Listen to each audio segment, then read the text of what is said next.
Assalamualaikum warahmatullahi wabarakatuh. Perkenalkan, nama saya Muhammad Aris S. NIM 0516161219 dari Prodi Sistem Informasi. Saya membuat video ini untuk memenuhi tugas kedua pemrograman berbasis web, yaitu membuat halaman stok bahan ajar dan halaman tracking delivery order. Di sini untuk struktur proyeknya seperti ini, ada index.html, stock.html, tracking.html, ada juga folder CSS yang di dalamnya style.css, ada folder JS yang di dalamnya stock app.js dan tracking app.js.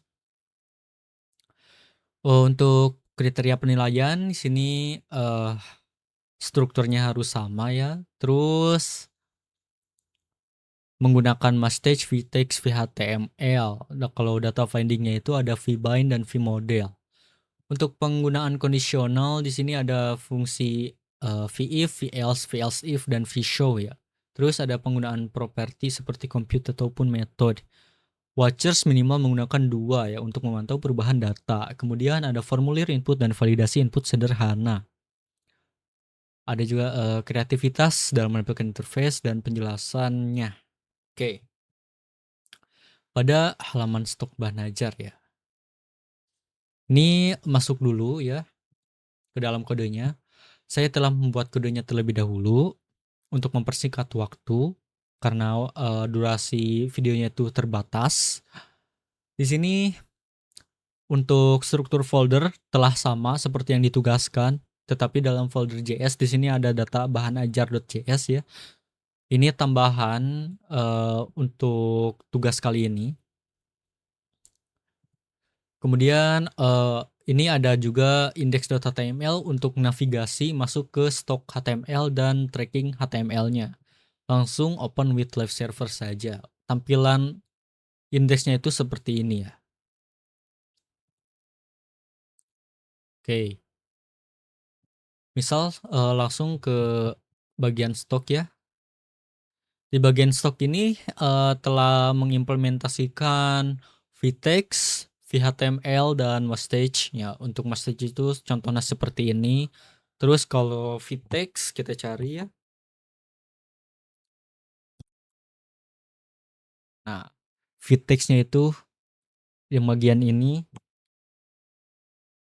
Kemudian untuk vhtml, nah vhtml bagian ini sebenarnya ketiga itu sama-sama untuk menampilkan data, tetapi kalau vhtml ini sedikit berbeda karena akan membaca data yang akan ditampilkan itu seperti HTML ya. Sebagai contohnya di sini ada mengambil dari catatan HTML dari data bahan ajar kan. Nah, catatan HTML. Di sini ada strong, ada M. Nah, kalau M ini untuk membuat nanti teksnya itu menjadi italic ya. Kalau strong ini agar nanti teks cover barunya itu menjadi bold. Kita coba masuk ke stok bahan ajarnya. Nah, pada catatan. Nah, ini bold kan, kalau yang ini italic.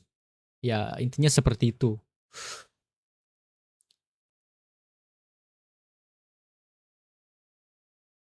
Di dalam stok ini harus ada kolom data field, yaitu kode mata kuliah atau nama mata kuliah, kategori mata kuliah, UT daerah, lokasi rak, jumlah stok bahan ajar, jumlah stok safety bahan ajar, status, dan catatan.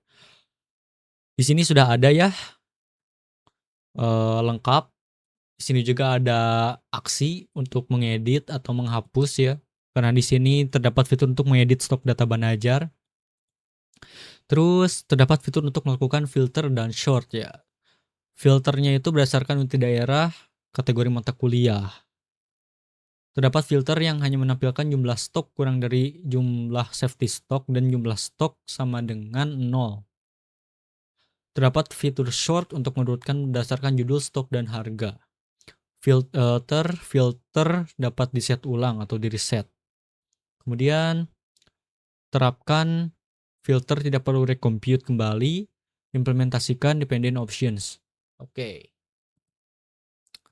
Di sini untuk bagian filter dan sorting data, nah yang ini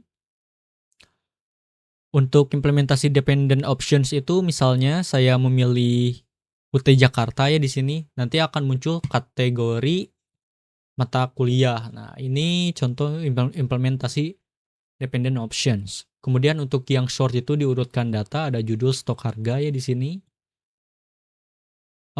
Bisa memilih juga untuk berdasarkan status menipis ataupun status kosong ya. Kalau kosong itu yang kuantitinya 0, kalau menipis itu yang kuantitinya kurang dari safety stock. Kalau di reset ini akan kembali seperti semula. Ya, seperti itu. Menampilkan status dari stok bahan ajar. Ada status aman, jika stoknya itu lebih dari safety stock, ada status menipis, jika stoknya itu kurang dari safety stock, dan status kosong jika stok 0. Ya, di bagian ini ya, ada aman, menipis, tapi tidak diberikan data untuk yang stok kosong ya. Nanti saya akan coba tambahkan data yang statusnya kosong di sini. Terdapat fitur untuk menambahkan data bahan ajar baru. Nah, untuk menambahkan data bahan ajar baru, memanfaatkan tombol tambah data ini, nanti akan muncul form baru, tambah data ya, di atas data stok bahan ajar. Di sini saya telah menambahkan pengkondisian juga ya. Nah, di dalam stok app.js, ada dalam metode. Untuk menambahkan data, ada validasi. Validasinya itu seperti ini. Nah, jika adanya duplikasi, maka akan menampilkan alert seperti ini. Data gagal ditambahkan. Bahan ajar untuk mata kuliah tersebut sudah tersedia di UT daerah terkait. Kalau misalnya berhasil ditambahkan, akan di-push ya, dan menampilkan data berhasil ditambahkan. Ini juga metode untuk reset filternya. Ini juga dalam stok app ada compute ya. Balik lagi ke sini. Misalkan saya akan menambahkan data tetapi ada yang tidak komplit nih. Ini akan gagal. Semua data wajib diisi. Oke. Terus misalkan saya menambahkan data yang duplikasi. Pengantar manajemen ya namanya. Kategori MK wajib UT Jakarta. Lokasi rak misalnya berbeda lah lokasi raknya. R2 harga segini misalnya, untuk jumlah stok misalnya 0, safety stock misalnya 10. Catatan contoh. Nah, ini akan gagal ditambahkan karena duplikasi. Nah, seperti ini. Kemudian bagaimana kalau misalnya ini tidak duplikasi? Misalnya ini kodenya seperti ini dibedakan dan namanya juga seperti inilah. Ini stoknya saya tetap kosong ya. Saya akan mencoba untuk menampilkan status kosong di sini. Nah, data berhasil ditambahkan. Oke. Misalkan saya ingin mengedit juga ya, bisa di sini. Untuk bagian ECMA 4115, saya ingin edit stoknya menjadi 10 misalnya dari 7. Nah, ini berhasil. Ini juga bisa dihapus ya. Nah, oke. Kemudian untuk bagian filter dan sorting, ya, kita reset dulu. Misalkan di daerah Jakarta nih. Nah, ini daerah Jakarta. Ini kan adanya cuman MK wajib. Tapi kalau saya pilih yang praktikum, nah tidak akan menampilkan. Seperti itu, aman berarti. Untuk urutkan data bisa berdasarkan judul, stok, atau harga ya. Ini saya di default saja. Kemudian ini reset dulu. Kalau ada yang menipis, kita coba cari di sini. Nah, hanya menampilkan yang menipis. Kalau misalnya mencari yang kosong, nah ini ada kan. Nah, ditampilkan juga yang kosong. Untuk halaman stok bahan ajar ini sudah bagus menurut saya. Lanjut ke halaman selanjutnya, yaitu halaman tracking delivery order ya. Di dalam halaman tracking delivery order ini harus ada fitur input delivery order yang baru. Oke. Yang perlu diisi itu kalau nomor DO tergenerate otomatis ya. Terus ada NIM, nama, ekspedisi, paket bahan ajar, tanggal kirim, dan total harga. Oke. Di sini nomor DO sudah otomatis ya, tidak bisa diubah. Ada juga form untuk mengisi mahasiswa, paket bahan ajar, NIM, ekspedisi, dan tanggal kirim. Nah, untuk tanggal kirimnya itu sudah menyesuaikan dengan local date ya. Di sini kan tanggal 23 ya. Ini juga otomatis 23. Misalkan saya ingin menambahkan data,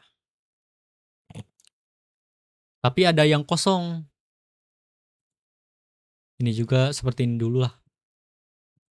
Nah, ketika klik simpan, data harus dilengkapi terlebih dahulu. Itu salah satu validasi ya.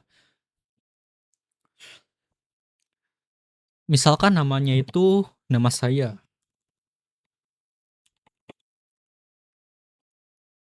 Kemudian untuk NIM, saya memilih paket bahan ajar IPA. Nah, untuk paket bahan ajar ini mengambil dari data bahan ajar ya yang ada di sini. Nah, ada paket IPS dasar dan ada paket IPA kan. Harganya juga kalau paket IPS dasar 120, kalau paket IPA dasar 140 ya. Detail yang ditampilkan itu ada isi bukunya, iya isi-isinya, ada buku EKMA kalau memesan paket IPS dasar, dan kalau paket tipe dasar mendapatkan buku biol dan fisip. Nah, kita coba ganti-ganti. Oke, telah sesuai. Misalkan saya menyimpan data nih. Ini harusnya nomor nomor DO selanjutnya berubah dari 2 menjadi 3 ya. Saya ekspedisi pilih yang ekspres saja di sini. Kita simpan. Nah, delivery order berhasil dibuat. Nah, ini delivery order saya nomor DO2 dan yang selanjutnya ini nomor DO menjadi 3 ya, tergenerate secara otomatis. Di sini juga dalam kodenya tracking HTML telah mengimplementasikan seperti v-for ya atau v-if untuk pengkondisiannya. Kemudian ada juga v-text di sini. Nah, ini v-text. Ada message, ada v-model dan lain-lain. Oke. Dan untuk tracking app.js, di sini ada watchers-nya. Di stock app juga sama, ada watchers ya di bagian bawah. Nah, ini watchers.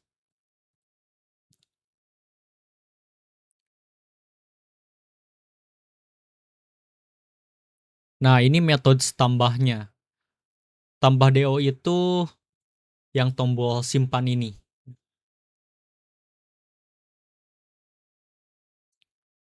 Jadi nanti akan disimpan ke dalam tabel yang di bawah ini, daftar tracking delivery order. Validasinya itu yang ini, yang lengkapi data terlebih dahulu, yang tadi ya.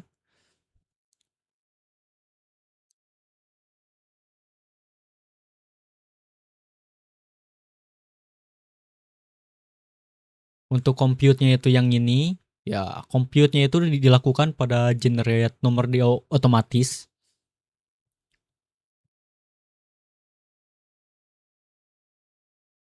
Oh iya, terus, dalam detail pengiriman juga ini saya telah menyiapkan timeline-nya. Nah, seperti ini, telah sesuai juga dalam, berdasarkan data bahan ajar ya. Nah, ini timeline-nya. Penerimaan di loket Tangsel, tiba di hub Jaksel, diteruskan ke kantor tujuan. Ini waktunya. Kita lihat apakah sudah sama. Nah, ini sudah sama ya timeline-nya.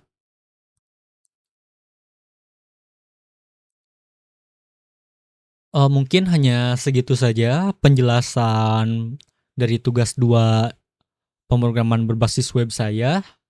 Mohon maaf jika berbelit-belit atau, kurang jelas karena waktunya itu sangat mepet, hanya diberi waktu maksimal 15 menit. Mohon maaf bila ada kesalahan. Sekian, terima kasih. Wassalamualaikum warahmatullahi wabarakatuh.